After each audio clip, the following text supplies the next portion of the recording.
आज की कहानी में हम लोग जानने वाले हैं कि एक लड़की हमारे साथ टाइम पास कैसे करती है और हम किस किस तरह बेवकूफ बन जाते हैं। क्या हमें उस लड़की से बात करना चाहिए या नहीं?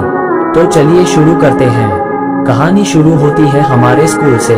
जब हम क्लास 8 में थे उस समय क्लास में सबसे कमजोर हम ही थे और हमारे क्लास में सबसे कम नंबर मेरा ही आता था। मैं कभी कभी स्कूल जाते थे तो कभी कभी स्कूल जाते ही नहीं थे। एक दिन मैंने रिया नाम की लड़की से मिला तो वो बताई कि मैं भी तेरा स्कूल में नाम लिखाने वाली हूँ, तो तुम बता सकते हो कि वहाँ के सर कैसा है। मैं बोला कि सर तो अच्छे हैं लेकिन होमवर्क न करने पर बहुत मारते हैं। उसने बोली कि कोई बात नहीं और वो चली गई। कल होकर उसने एडमिशन करवा ली मेरे क्लास में ही और मुझे आकर बोली, मैं भी तुम्हारे स्कूल में नाम लिखाई हूँ, अब क्या तुम मेरी हेल्प करोगे क्लास में, क्योंकि मैं नई हूँ इस स्कूल में। मैंने बोला हाँ जरूर करूँगा और अब हम दोनों साथ में रहने लगे तो हम लोगों का दोस्ती मजबूत हो गए थे। उसने मुझे बोली कि आप मेरे बेस्ट फ्रेंड हो। मैं भी बोला आप भी मेरे बेस्ट फ्रेंड हो।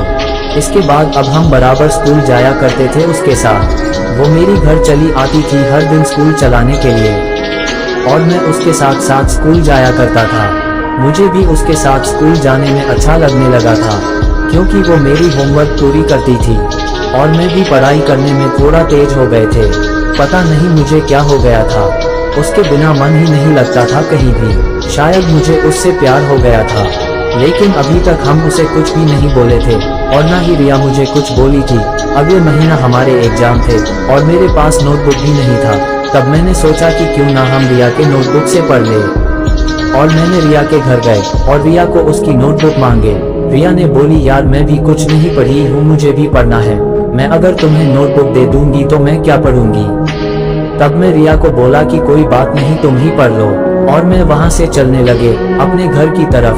तब रिया बोली सुनो इधर आओ तो, और जब मैं वहाँ गया तब रिया बोली क्यों ना हम साथ में पढ़ते हैं। और हम लोग 1 महीना तक हर रोज ऐसी तरह पढ़ाई किए थे। मैं उसके घर जाकर पढ़ाई करते थे और वो मेरी घर आकर पढ़ाई करती थी। जब हम लोगों का एग्जाम हुआ तब हम दोनों पास हो गए, लेकिन रिया की नंबर ज्यादा आया था और मेरा थोड़ा कम। फिर भी मैं खुश था और रिया भी बहुत खुश थी। अब हम लोग क्लास 10th में चले गए थे और अब गर्मी की महीना आ गए थे। अब हम लोगों को गर्मी की छुट्टी मिलने वाले थे और मैं अच्छा समय देखकर रिया को प्रपोज कर दिया। मैं रिया को बोला आई लव यू रिया। उसने भी मुझे बोली मैं भी तुमसे बहुत प्यार करती हूँ। तब मैं बहुत खुश हुए थे और रिया ने मुझे फर्स्ट टाइम अपने मोबाइल से मैसेज की थी। मैंने देखा कि रिया का मैसेज आया है तो तुरंत रिप्लाई किया और बहुत देर तक बातें किए। काफी दिनों तक हम लोग फोन पर ही बात किए और अब हम लोगों को 10th की एग्जाम देने थे। इस बार में थोड़ा कम पढ़ाई किए थे। इसके कारण मैं एग्जाम में थोड़ा कम नंबर लाए और रिया ने मुझसे बहुत ज्यादा लाई थी, इसलिए उसको अच्छी कॉलेज में एडमिशन लेनी थी और मैं भी वहाँ एडमिशन करवाने के लिए गए थे। वहाँ का टीचर बोले कि तुम यहाँ पढ़ने लायक नहीं हो, किसी छोटे कॉलेज में जाकर नाम लिखाओ। मैंने बहुत कोशिश किया लेकिन कुछ नहीं हुआ। फिर मैंने रिया से बात किया। रिया बोली कि तुम कहीं भी पढ़ाई करो लेकिन तुम हमेशा मेरा दिल में ही रहोगे। फिर मैंने सोचा कि सामने वाला कॉलेज में नाम लिखा लेता हूँ और नाम लिखा लिए। अब हम दोनों की कॉलेज अलग अलग हो गए थे और हम लोग बहुत कम मिलने लगे थे। ऐसा लग रहा था कि मानो वो मुझे छोड़कर चली गई हो। कुछ महीना तक उसने मुझसे बात किए, फिर न जाने उसे क्या हो गया। वो मुझे कभी मैसेज ही नहीं करती थी और ना ही कभी कॉल करती थी। मैं इधर से मैसेज करता तो कभी कभी वो रिप्लाई देती थी। मुझे तो बहुत गुस्सा आ रहा था पर कर भी क्या सकते थे। अब वो हमसे कभी कभी बात करती थी, वो भी जब हम मैसेज करते थे तब। मैं रिया को बहुत समझाया लेकिन वो एक ही बात बोलती थी, यार तुम मुझ पर बहुत शक करते हो।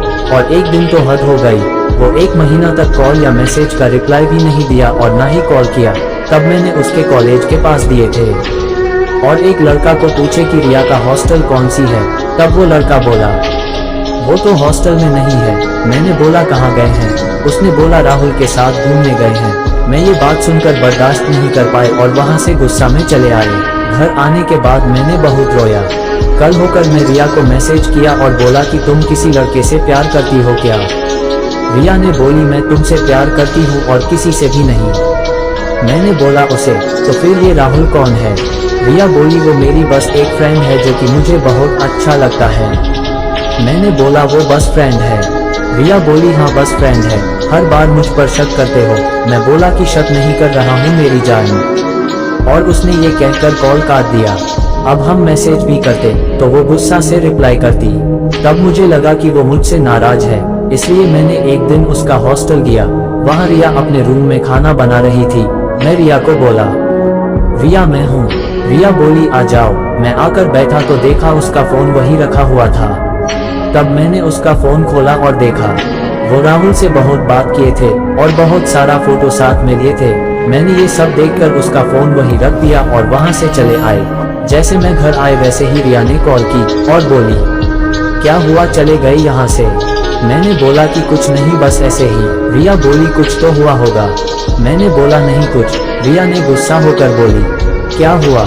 मुझे भी गुस्सा आ गया और मैं भी बोल दिया सारी बात। उसने मुझे साफ साफ बोल दिया कि मैं राहुल से प्यार करती हूँ और उसी से मैं शादी करूँगी। अब तुम जा सकते हो। और फोन काट दिया और मेरा नंबर भी ब्लॉक कर दिया। तब मैं बहुत रोए थे लेकिन वो कभी नहीं कॉल किया। 1 से 2 महीने तक मैं सही से खाना भी नहीं खाते थे।